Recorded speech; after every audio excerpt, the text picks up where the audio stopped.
semuanya, perkenalkan nama saya Leonie Laninovita Luden dari Section D tingkat 2 Fakultas Keperawatan Universitas Kelabat. Nah, pada saat ini saya akan memberikan sedikit pendidikan kesehatan mengenai HIV dan AIDS. Nah, pembahasannya mengenai apakah kita boleh tinggal dengan penderita HIV AIDS. Nah, berikut ini merupakan penjelasannya. Selamat menyaksikan. Nah, kembali lagi dengan saya Leonie Laninovita Luden.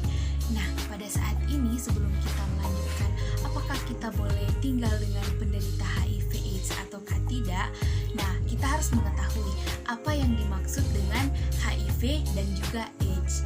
Nah, kalau seandainya HIV sendiri, dia merupakan singkatan dari Human Immunodeficiency Virus. Nah, itu merupakan sejenis virus yang dapat menginfeksi sel darah putih manusia sehingga dapat menyebabkan penurunan daya kekebalan tubuh dari manusia tersebut. Nah, sedangkan AIDS sendiri dia merupakan singkatan dari Acquired Immune Deficiency Syndrome.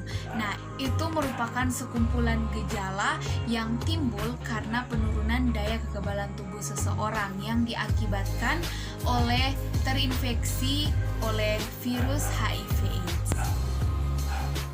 Nah, teman-teman, kita sudah mengetahui apa sih yang dimaksud dengan HIV dan juga apa yang dimaksud dengan AIDS. Nah, kembali ke pertanyaan awal, apakah kita sebagai manusia biasa atau sebagai orang biasa bisa tinggal dengan penderita HIV/AIDS?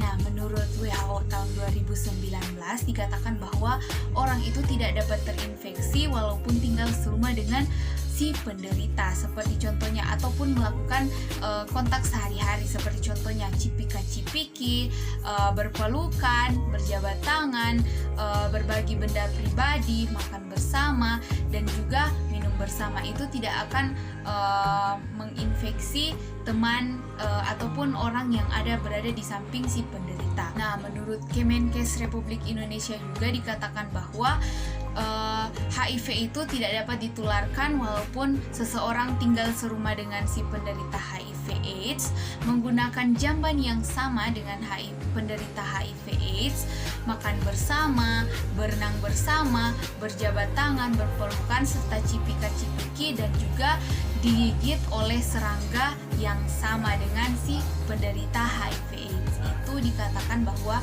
tidak ditularkan. HIV itu tidak dapat ditularkan melalui kegiatan yang tadi telah saya sampaikan.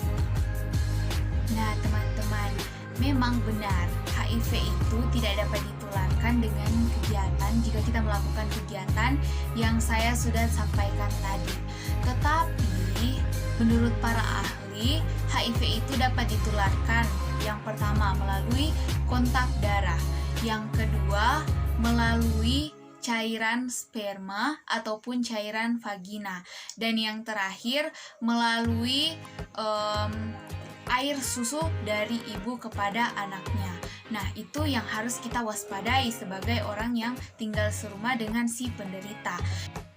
Nah, cara pencegahan untuk kontak darah seperti contoh, jika penderita terluka atau mengeluarkan darah, jangan sampai kita menyentuh akan darah tersebut, karena jika kita menyentuh darah tersebut maka kita beresiko besar untuk terinfeksi akan HIV tersebut. Jadi jika dia berdarah, biarkan dia menangani akan lukanya tersebut, jangan sampai kita yang menanganinya. Nah, yang berikutnya yaitu dengan air susu ibu. Nah, di saat ibu sedang hamil ataupun sedang menyusui lalu dia terinfeksi HIV, sebaiknya anak tersebut jangan meminum air ASI dari si ibu yang sakit HIV tersebut, karena itu bisa saja menularkan HIV-nya kepada si bayi tersebut. Nah, yang ketiga yaitu melalui cairan sperma ataupun cairan vagina. Nah, saat seseorang berhubungan seks tapi tidak menggunakan alat pengaman seperti kondom, itu bisa saja berisiko besar untuk saling menginfeksi menginfeksi atau menginfeksikan virus HIV-nya kepada orang lain. Jadi sebaiknya jangan melakukan hubungan seks dengan orang atau dengan penderita HIV tersebut. Nah, selain itu ada juga penularan yang bisa terjadi jika kita menerima transfusi darah dari si penderita HIV. Jadi sebaiknya di saat kita mau melakukan transfusi darah, periksa orang yang ingin memberikan darahnya kepada kita itu bebas HIV ataukah tidak. Nah, yang kedua, jangan menggunakan jarum suntik secara bergantian, cukup sekali saja. Nah, itu bisa saja terjadi pada orang pengidap narkoba karena mereka suntik sana, baru oper lagi, suntik lagi. Nah, itu bisa saja berisiko besar untuk menularkan HIV-nya kepada si temannya yang satu lagi.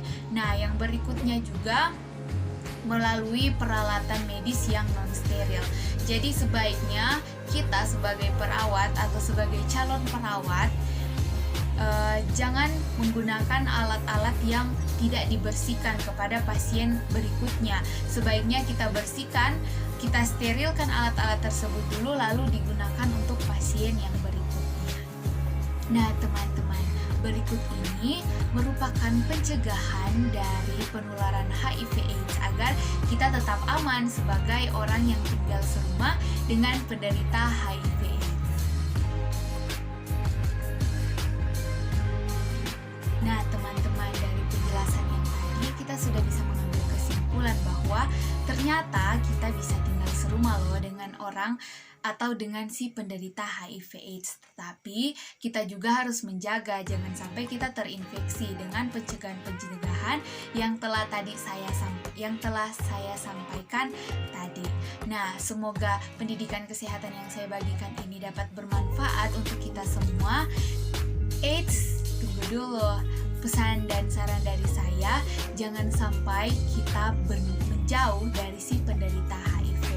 Nah, malah seharusnya kita harus mendukung si penderita tersebut agar dia dapat segera sembuh dari penyakitnya melalui semangat yang telah kita berikan. Saya Leonila Ninovita Luden pamit undur diri. Saya mengucapkan terima kasih banyak telah menyaksikan video saya dari awal hingga saat ini. Terima kasih banyak dan Tuhan Yesus memberkati. Sampai jumpa di pendidikan kesehatan berikutnya.